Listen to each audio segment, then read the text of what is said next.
കണ്ടില്ലേ, ഇന്നത്തെ അമ്മയുടെ ഉച്ചത്തെ പണിയാണ് കേട്ടോ ചൂല് ചീന്തൽ. പച്ച ഓലയും കൊണ്ടേ ചൂല് ചീന്തി കഴിഞ്ഞല്ലേ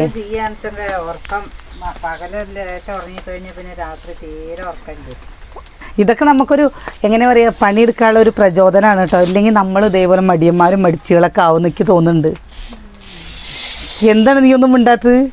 ചൂല് വേനൽക്കാലത്ത് ഇങ്ങനെ ഓല കിട്ടുമ്പോ ചീന്തി വെച്ച നമുക്ക് ചൂലില്ലാത്ത സമയത്ത് ഇങ്ങനെ ഇറയത്തുനിന്നല്ല എങ്ങനെ പറയാ, ഇറയത്താണ് കേട്ടോ കെട്ടി വെക്കുക.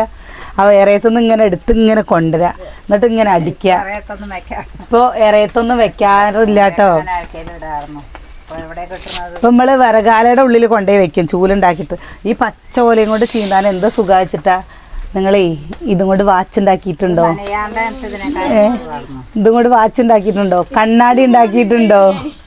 പന്ത് ഉണ്ടാക്കിയിട്ടുണ്ടോ? ഇതൊക്കെ ഒരു കാലല്ലേ. ഞാനൊക്കെ ഒരുപാട് വാച്ചും പന്തൊക്കെ ഉണ്ടാക്കി കളിച്ചിട്ടുണ്ട് കേട്ടോ.